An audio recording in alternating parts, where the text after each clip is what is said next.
nitwa Beatrice Mukamudodo. Intambara yabaye nubatse ntikiriho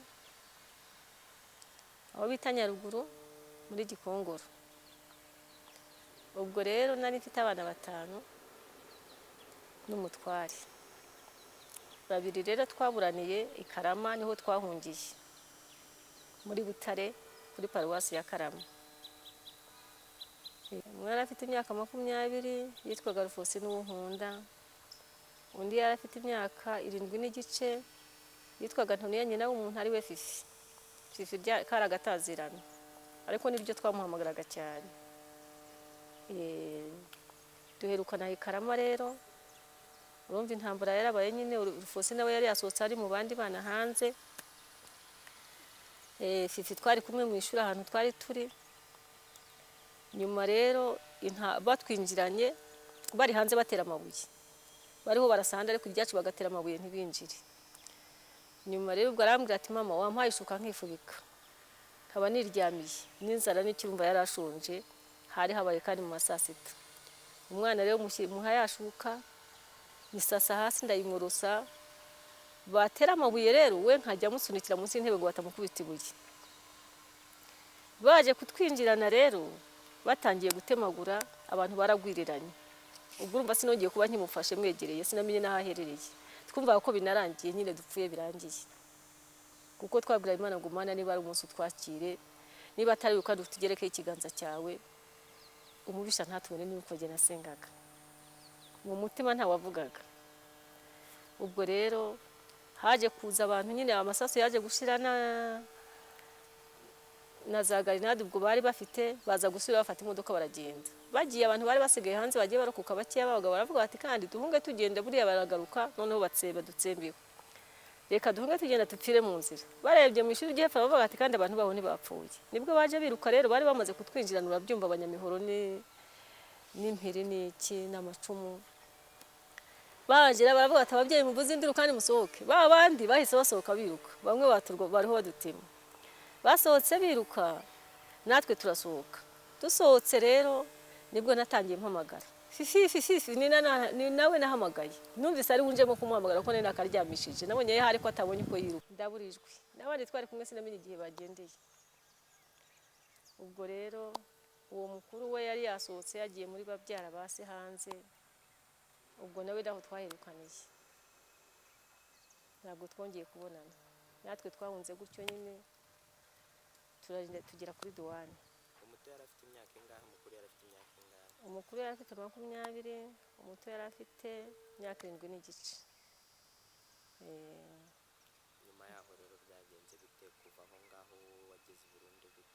Kuva aho tugera i Burundi twarahunze nyine tugenda mu nzira gutyo nyine batwambura imyenda nyine ubwo urumva nageze Burundi nambaye akajipo gusa tugera kuri duwane. Kuri duwane rero gene nanakomeretse hari nka garinade bateye ishibukira ahira nkomeretse ukuguru. Batujyana mu modoka bajya kutuvuza ahantu hejuru bitaga mu mpana mirundi. Baje kuzahadukura batujyana mu Mureke mu makambi nyine. Tubayo rero gihe kiragera hari umuvandimwe wabaga i Burundi aza kuza kuhadukura atujyana i Burundi. Ni naho bamvuriye icyo gikomere. Banjyanye mu gisirikare bantera ishinge bantumite nyine kirakamuka cyari cyarabyimbye kungana umusozi. Ubwo rero igihe cyo guhunguka nyine twarahungutse we yaradupakije nk'abandi dushiza Kibungo dutahukana n'abandi. Kugeza igihe raza dukura Kibungo akatuzana ni Kigali kuko Kibungo naho hari haratunaniye twarwara malaria nyinshi. Rero nyine turi Kigali. None se kugeza ubu ngubu hashize imyaka intambara ikimara kurangira je nakururaga ibyabo bana. Ngakurura uwo mukuru yari umwana ukuze nkumva ko bamubohoje bamukorera ibyamfura mbi agahinda kakaza mu mutima. Ngakurura uwo mutoya nkumva aravuga ati mama yarantaye. Kandi nkumva sinamutaye naramubuze. Nabikurura nakwicara genyine amarira akizana. Nabandyamye akizana ikiziba kigatemba. Noneho nkumva wakora no mu gatuza nasaduka hagasate kimwe kikagikwashye ikindi kwacyo. Ubwo bigatuma nta muntu nabwira ngo ikibazo cyanjye ni iki. Ngera igihe twaraho Kibungo ubwo nanirwa kurya nanirwa kunywa mbese amaso umuhondo amenya umuhondo uje atubuye arwaye umwijima. icyo gihe hari nko 94 95 zenda gushira gutyo ko niho twahise tuzi 95 niho nari mfite ibyo bibazo. Ubwo rero bagira igihe nyine bakajya ku muntu yaza ati n'umwijima bakajya kwahira imiti bakayizana nkayakire ko bwakwira nkayimira kuko nari nzi icyo ndwaye. Ngera igihe rero mbwira Imana kuri Imana ishobora byose wankijije aya marira wankijije iki gisebe. Imana rero numvira aje kora kuri kandi mu gatuza n'umbuga harasadutse nyine numva ngize akabaraga cya gisebe kirakize ya marira mbona arakamye. Numva gusa umutima waje mo gusenga. Ubwo rero arambwira ati ubu wahagera. Urumva nari nanonse ngana n'agatoki kuko sinaryaga sinanywaga. Ntinahagera n'ukuri. Ati rero reka nkubwire ikintu cyatuma mbyemera ko wahagera nuko baguha icyo urya ukarya nkareba. Nibangire vuba ntekera agatoki. Baragatetse koko ndakarya numvaga nagize piti. Hariye rero ati tuzajya tujyana bukiyaraza turajyana hari kuwa mbere twajyanye ari kuwa kane. Tugutyo tukajya dusenga tukajyana buri munsi urumva hari mu Pentecote nyine. Niho nahise nkirizwa. Igihe kiragira rero batabashaka kubatizwa mu mazi menshi nanjye ndi mese ntubatije kuko bari bazi ko nkijijwe baraba ukuntu nitabira haba ku mubyizi haba ku cyumweru mbese twabaga turi kumwe. Urumva Imana yari yamaze no kumpoza numva agahinda kashize. Ubwo rero ntabwo mbatije ku gahanga mu mazi menshi sindagera ikirenge mu cya Yesu ariko ndabatije ku gahanga. Batubwo banyigishije icyumweru kimwe mukiri ndabatizwa nakira Yesu gutyo numva ndatuje nibwo Imana rero yagiye insura nyine inyereka uko bimeze inyereka abana inyizeza ko bariho. Kutatinyuka kubibwira urumva hari na musaza wanjye nawe wari twararokokanye twari twarahungukanye. Twabanaga ubwo muramukazi wanjye niwe wajyaga kwahira ariko nkumva nimvuga igisate kimwe kiragikwacyo numva mu gatuza hararangaye cyane nkumva ari nk'igisebe nkumva nimvuga ngo nibi ndasadukamo kabiri. Hanjye ubu bahaye ubuhamya ukuntu Imana yangiriye neza. Byatumye numva nta muntu najya gushinja nta muntu najya kurihisha kuko ntawe nabonye. Naravuze ntibyo byose sinajya kwishyiraho amaraso y'umuntu kuko sinabonye umuntu angirira gutya. Sinabonye umuntu asenyera sinabonye umuntu anyaga inka zanjye. Ubwo ibyagiye nyirazi ko usenge kugere ko umuntu ngo ni wowe kandi ntazi ko ari wowe ko nanjye narebundabunaga sinamenye ngo byagenze bitya. Byatumye numva Imana impaye amahoro. Numva ndatuje ndavuga ntuko nzabaho kose bizwi n'Imana. Niba ari amazu irayafite ifite kuyima itayimpaye ndatuje. Niba ari izo nkari bikifite kuyima itabimpaye ndatuje. Abana banjye basha kubanzanira kuko niyo yabampaye n'ubundi. Itabampaye kandi kaba yarabishubije nabwo ndatuje. Ariko ningira neza ikabanzanira nanjye nzayishima. Ubwo rero numva namubwira ngo ihangane kuko Imana ishobora byose ifasha kugukomeza ubwayo. Yakuremye izi kizagukorera. Izi nuko izakugenza. Ubasha no kuba wamubuze ikazaguhundi ugufashe ikagushyigikira. Cyizere mfite gusa nuko Imana yagiye ikoresha abantu benshi b'abakozi b'Imana bakagenda ari bambwira ati uwo mwana ariho. Kaza kambwira yenda umuntu akaza akavuga ati umuntu wabuze umwana uyu ariko ariho. Ntawumbwira ngo aravuga ati Imana niza aho ari ariko ariho. Kuko muri gihe bafite icyizere nkavuga nti ntabwo abantu bose bari babi. Hari umuntu waba ari umugira neza akaba yaragize impuhwe. Kandi abantu benshi bagiye babikora. Hagatora ko kana akavuga ati akangaka nkijyane ntimugakoreho. Byimishurira ko hari uriho ngira icyizere. Ndavuga ntubu ntihabura umugira neza wamusanga handi musi y'intebe atanapfuye bamuguye hejuru akagatoragura akavuga ati akakana nkijyane yenda bakazahungana cyangwa se akaba gatunze kakaba kazi ko tutariho nanjye nkaba ntaza aho ari. Kaba kari hafi kaba kari kuri. Numva mbifashe gutyo numva ngize kwizera nuko nabyakiriye. 18 abana mwatandukaniye ikarama aho ngaho nta makuru ufite icyizere cyuko hari icyizere cyuko wazababona wumva wifite muri wowe. Icyizere mfite nta makuru nta numbwira ngo araha cyangwa baraha. Cyizere mfite gusa nuko Imana yagiye ikoresha abantu benshi b'abakozi b'Imana bakagenda ari bambwira ati uwo mwana ariho. Kaza kambwira yenda umuntu akaza akavuga ati umuntu wabuze umwana uyu ariko ariho. Ntawumbwira ngo aravuga ati Imana niza aho ari ariko ariho. Ubwo niyo makuru mfite. Uriho niyimuzi ariko nuko mbyumva. Cyane cyane nyine yukunda kuvuga umwana nyine ntabwo ivuga ngo nuyibo ntibaza baribo, ariko nkumva mfite icyizere ko hari uriho, gishingiye ku kirere, nshingiye ku Mana, kuko Imana iravuga. Nagiye mbwirwa n'abantu batandukanye benshi, nanjye ikansura, imigendo ikoresha abantu hirya no hino, umuntu akaza akambwira ati ariko hari umuntu wabuze umwana, nahaguruka ati ni wowe, cyangwa akambwira ati hari umwana wabuze ariko ariho ntituzi aho ari ariko arahari. Ubwo mbese nicyo cyizere nshingiye ku Mana, kuko nzi ko Imana ivuga kandi ishobora byose nta kiyinanira. none nagira ngo nkubaze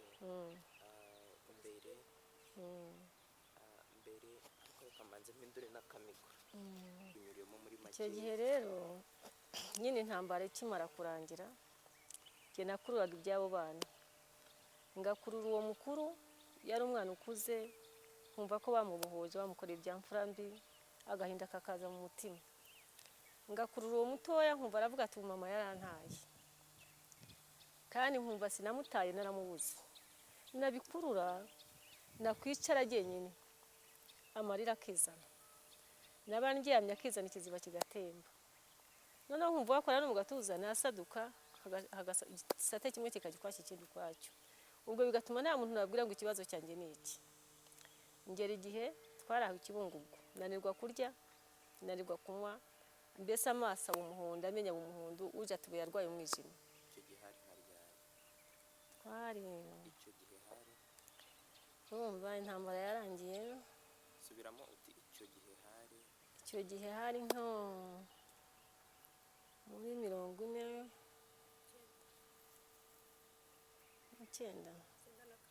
1994 zenda gushira gutyo, ko niho twahise tuzi. 95 niho nifite ibyo bibazo. Ubwo rero bagira igihe nyine bakajya ku muntu yaza ati n'umwijima, bakajya kwahira imiti bakayizana nkayakire ko bwakwira nkayimira, kuko nari nzi icyo ndwaye. Ngera igihe rero mbwira Imana, kuri Imana ishobora byose, wankijije aya marira, wankijije iki gisebe. Imana rero numva iraje kora kuri kandi mu gatuza n'umbuga harasadutse, nyine numva ngize akabaraga, icya gisebe kirakize, ya marira mbona arakamye. Bigera igihe insura rero irandirimbira, numva umurimbyi araje arandirimbiye, n'indirimbo ivuga ngo ntumpiteho mukiza. Arandirimbiye cyane, nkumva ni nkanjye ndirimba, numva umunezero mu mutima, numva merewe neza, numva agahinda karashize, ariko ku buryo ntaburaga kubatekereza, ariko mva bya bintu byose bivuyemo. Ubwo rero haje umuntu kunsura mu gitondo, nyine ntawamitaga ataje kundeba, ati bitese, ndaho nakize, ariko naraye numvise umurimbyi ndirimbira sindamwumva na rimwe, kuko urumva yari indirimbo y'abapentekote, njye nari umunyagatolika, sinari nanahasengera n'umunsi umwe. Numva ndamere nyine, nkumva nagiye wayiririmbye yandirimbiragamo, nkumva ndahandi hantu. Ubwo rero bimubwiye we mbona ngo yarakijijwe, ubwo we nabimbura mbizi ko akijijwe, kuko mbona abantu indirimbo byose yaba yize. Yari umwana w'umukobwa, amwitaga Mariya Mukabutera, yari w'ikibungo nyine, ariko yaravuye i Burundi. Harishima cyane. Ubwo birangirira aho, mu kandi kanya haza kuza undi mumama nawe bamwitaga mama Zawadi, nawe yari yaravuye i Burundi, ariko we sinari nzi ko nakijijwe. Ndamubwira nti mama Zawadi, sha ni ukuri mwadutanze ino nta hantu basengera, abonye ngiye kwisengera, sinari nzi ko ni mu warakore cyane mu gatolika, numva gusa umutima wajemo gusenga. Ubwo rero arambwira ati gihe ati ubu wahagera, urumva nari nanonse ngana n'agatoki, kuko sinaryaga sinanywaga, ntinahagera ni ukuri. Ati rero reka nkubwire ikintu cyatuma mbyemera ko wahagera, nuko baguha icyo urya ukarya nkareba. Nibangire vuba ntekera agatoki, baragatetse koko ndakarya, numvaga nagize piti. Hariye rero ati tuzajya tujyana, bukeye araza turajyana, hari kuwa mbere twajyanye ari kuwa kane. Gutyo tukajya dusenga, tukajyana buri munsi, urumva hari mu bapentekote nyine, niho nahise nkirizwa. Igihe kiragira rero batabashaka kubatizwa mu mazi menshi, nanjye ndimo sinubatije, kuko bari bazi ko nkijijwe, baraba ukuntu nitabira, haba ku mubyizi, haba ku cyumweru, mbese twabaga turi kumwe. Urumva Imana yari yamaze no kumpoza, numva agahinda kashize. Ubwo rero ntabwo mbatije ku gahanga mu mazi menshi sindagera ikirenge mu cya Yesu ariko ndabatije ku gahanga. Banyigishije icyumweru kimwe mukiri ndabatizwa nakira Yesu gutyo numva ndatuje. Nibwo Imana rero yagiye insura nyine inyereka uko bimeze, inyereka abana, inyizeza ko bariho. Imana ishimwe.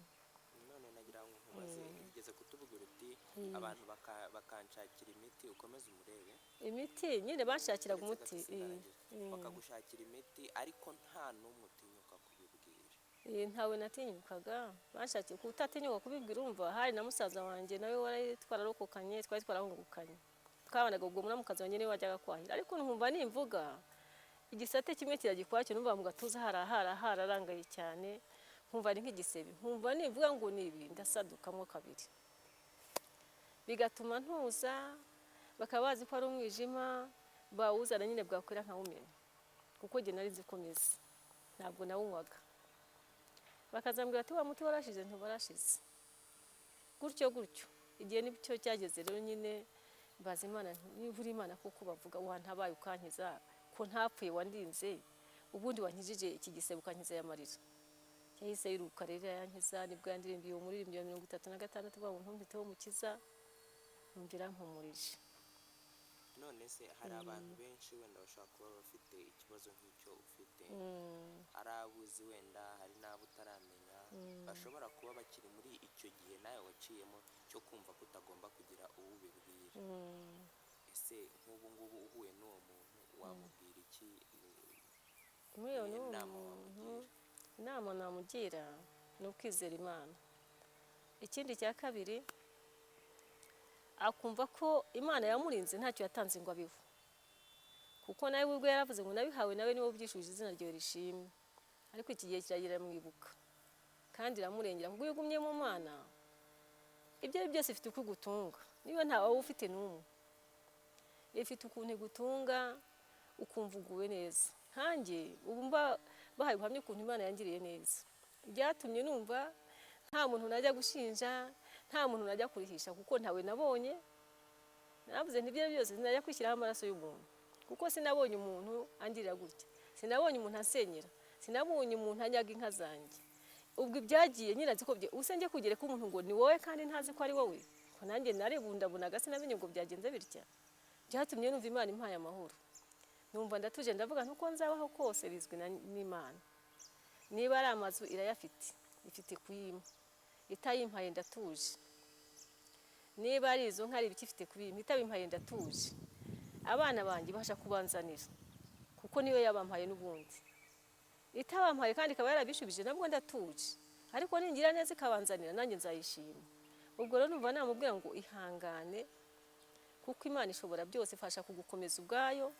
Yakuremye izi kizagukorera, izi nuko izakugenza.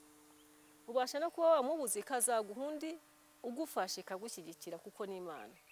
Ariko icyambere ni kudaheranwa n'agahinda, ukumva ko utuje, kuko jyewe yaranyisangiye, nta waje ngo ambwire ati byagenze bitya. Ni yo yonyine yansanze irampumuriza, kandi umva ko nari ngeze kure, nari nsigaye ntarya ntanywa, ntunzwe n'amarira. Umva ko cyari ikibazo. Ariko Imana kuko izi agahinda k'umuntu, izi n'umubabaro wayo w'umuntu wese, yaransuye nyine irambwira iti humura. Umva ndatuje, ndavuga ngo abariho izabazana, abo yacyuye kandi nanjye izamperezo ryiza, izampa amasaziro meza, nzabone muri cya gihugu cyiza, kuko ino turabashyitsi ariko iwacu ni mu ijuru. Kiye nuko numva namuhumuriza, kuko nanjye yarampumurije. Noneho nagira ngo mubaze, uyu mumama Beatrice mwamenyanye gute? Uyu mumama Beatrice rero navuga ngo ni Imana yabikoze. Hari abantu dusengana, njyewe numvaga ntamenya naho ndangishiriza, numvaga mvuga ngo ariko se ubundi Imana yambwiye ko uriho ntariho, niba yarabivuze ifite inzira nyinshi. Yesu unajya kubaza, nta n'umuntu nzi, nta naho namenya mbaza, nta n'ishingiro naheraho, ntegereje Imana. Ariko abantu badusengana, kuko benshi bagendaga bumva Imana ze ibivuga bumva, tukanabisengera Imana nyine igakoresha nk'umuntu akaza ikabivuga bumva. Umuntu aza kumbwira atari ko ati hari umuntu wambwiye ko hari umumama ufite ikibazo nk'icyawe, icyampa ngo muzahure.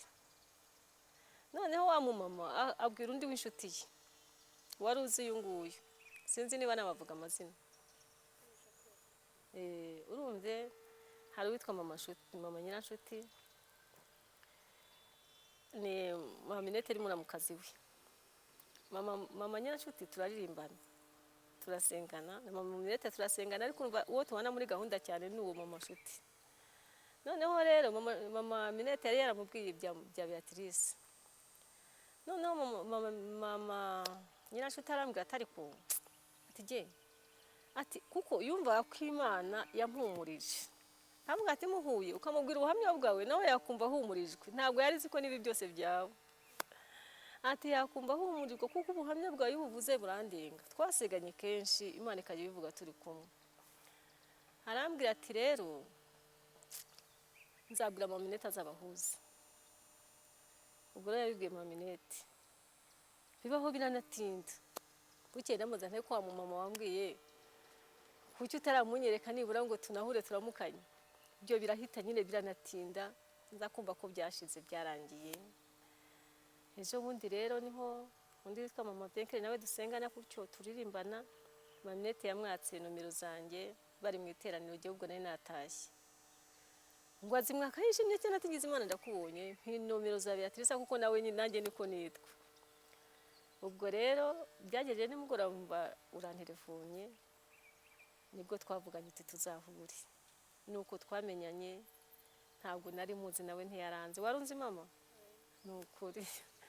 Ubwo nibyo Imana yakoze rero jewe numva ko duhuye tuganira ndavuga ntari ko burya inzira z'Imana ifite uko izicisha, wasanga abaye umuyoboro w'Imana, Imana ikagira icyo umukorera nanjye kakinkorera. Yenda nkamusengera nawe akansengera. Noneho kandi Imana ikaba ifite inzira yacishamo kuko inzira zayo ntawe uzimenya. Yiturebera aho tutareba rero, tuvugana aho tutakwivuganira kuko niyo mutabazi. Imana ishimwe rero nuko twamenyanye. ahubwo wenda watubwira nitwa runaka agatangira ka kandi gasa n'akambere, kuko urumva yageze aha avuga noneho biza nta kibazo. Akantu ngira ngo usubiremo uvuga amazina yawe, ukavuga abanyarwanda muri Save, Butare, Karama. Save ntabwo bivuze bihagije. we ntabwo wivuze bihagije. Wabivuze ariko tugitangira wasaga n'uvuga buhoro. Niko twa Beatrice Mukamudodo, intambara yabaye nubatse ntikibeho, aho bita Nyaruguru muri Gikongoro. Ubwo rero nari mfite abana 5 n'umutware. Babiri rero twaburaniye i Karama, niho twahungiye muri Butare kuri paruwasi ya Karama. Ubwo rero ntitwongeye kubonana, tuburana gutyo. Umwe yari afite imyaka ingahe yitwaga nde? Umwe yari afite imyaka uherukira kubonanira nawe. Umwe yari afite imyaka 20 yitwaga Rufosi n'Ubunkunda. Undi yari afite imyaka 7 n'igice yitwaga Ntoniya nyina w'umuntu ari we Fifi. Fifi karagatazirana, ariko nibyo twamuhamagaraga cyane. Duherukana i Karama rero, urumva intambara yarabaye nyine. Rufosi nawe yari yasohotse ari mu bandi bana hanze. Fifi twari kumwe mu ishuri ahantu twari turi. Nyuma rero batwinjiranye bari hanze batera amabuye, bariho barasanda ariko iryacu bagatera amabuye ntibinjire. Nyuma rero ubwo arambwira ati mama wampaye ishuka nkifubika, nkaba niryamiye n'inzara n'ikirumba yarashonje, hari habaye kandi mu masasita. Umwana rero muha yashuka nisasa hasi ndayimurusa, batera amabuye rero we nkajya musunikira munsi y'intebe ngo batamukubita ibuye. Baje kutwinjirana rero batangiye gutemagura, abantu baragwiriranye. Ubwo urumva sinongeye kuba nkimufashe mwegereye, sinamenye naho aherereye. Twumva ko binarangiye nyine dupfuye birangiye, kuko twabwira Imana ngo Mana niba ari umunsi twakire, niba atari uko dutugereke ikiganza cyawe, umubisha ntatubone nuko jye nasengaga mu mutima ntawavugaga. Ubwo rero haje kuza abantu nyine, amasaso yaje gushirana. na za garinade ubwo bari bafite, baza gusubira bafata imodoka baragenda. Bagiye abantu bari basigaye hanze bagiye barokoka bakeya, abagabo baravuga bati kandi duhunge tugende buriya baragaruka noneho dutsembeho, reka duhunge tugenda tupfire mu nzira. Barebye mu ishuri ry'epfo bavuga bati kandi abantu baho ntibapfuye. Nibwo baje biruka rero, bari bamaze kutwinjirana, urabyumva abanyamihoro n'impiri n'iki n'amacumu. Bagera baravuga ati ababyeyi muvuze induru kandi musohoke. Ba bandi bahise basohoka biruka, bamwe bariho badutema. Basohotse biruka, natwe turasohoka. Dusohotse rero nibwo natangiye mpamagara, fifi ni nawe nahamagaye. Numvise ari unjemo kumuhamagara ko nenda akaryamishije, nabonye hari ko atabonye uko yiruka. Ndahamagara fifi, reka da. Numva ndahebye bati umuntu bapfuye muhoshi tugenze. Ubwo urumva interamwe zari zitugosa hose, badushushubikanya tutyo tugenda, sinari gusubiramo ngo nzamubone. Ariko mu mutima wanjye Imana imaze kujya inyerekera, nkajya mvuga nti ubu ntihabura umugira neza. Niba atari yasohotse wasanga aryamye ahandi munsi y'intebe bamuguye hejuru atanapfuye. Nuko Imana igiye impishurira ko hari uriho, ngira icyizere. Ndavuga nti ubu ntihabura umugira neza, wamusanga ahandi munsi y'intebe atanapfuye bamuguye hejuru, akagatoragura akavuga ati akakana nkijyanire, yenda bakazahungana, cyangwa se akaba gatunze, kakaba kazi ko tutariho, nanjye nkaba ntazi aho ari, kaba kari hafi kaba kari kure. Numva mbifashe gutyo, numva ngize kwizera, nuko nabyakiriye. None se nk'umuntu uratekereza, uruvuze nk'uwo mugira neza, wenda dushobora no gutekereza undi waba afite amakuru, cyangwa se undi waba azi irengero, wenda atakuzi, wenda atarakubona, cyangwa se amuzi ariko nawe azi ko mwapfuye, ko mutakiriho. Ubwo wamubwira iki? Mbese usa n'utanga nk'agatangazo. Ngewe icyo nifuza mu mutima wanjye, ndavuga ngo umuntu Imana yakoresha, yenda akaba yaramuhunganye se, cyangwa akaba azi ngo uyu mwana twamutoye hariho, cyangwa se yarahunze warakomeza aragenda, akaba azi aho aherereye, yatumenyesha amakuru. Ndavuga ngo Imana yamuha umugisha, yabakoze neza cyane. Niko numva ntekereza. Kuko muri gihe bafite icyizere, nkavuga nti ntabwo abantu bose bari babi. Hari umuntu waba ari umugira neza akaba yaragize impuhwe, kandi abantu benshi bagiye babikora. Hagatora ako kana akavuga ati akangaka nkijyanire ntimugakoreho. Ubwo umutima wahise umbwira gutyo, kuko ntabwo nyine numva byagiye Imana iyo ikoresha abantu benshi kugira ngo umbwire ko yaba ariho. Nuko bifite.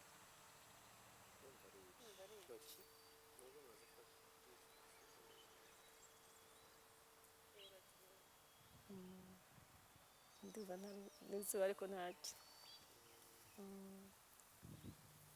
Ntacyo.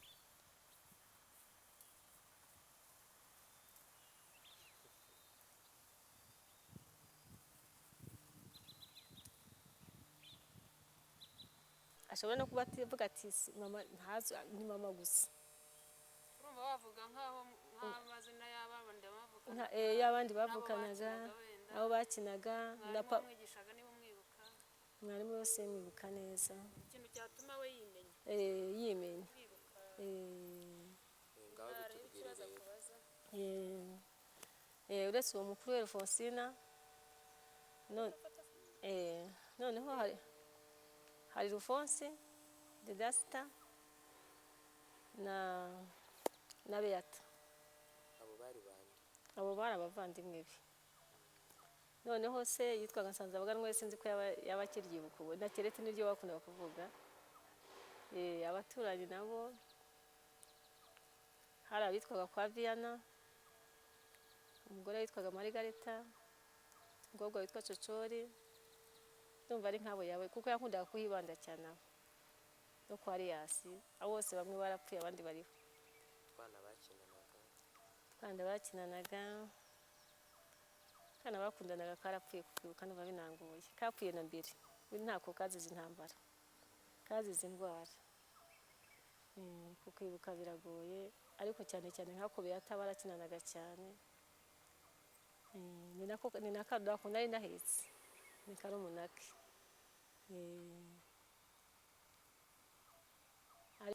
Kwa Viana, kwa Vunumwami, abo bose ari uwibuka yababibuka. no kuba papa yarakoraga muri padiri, Na papa yakoraga kwa padiri, bamwitaga Nsanzabaganwa na Kerete. ndumva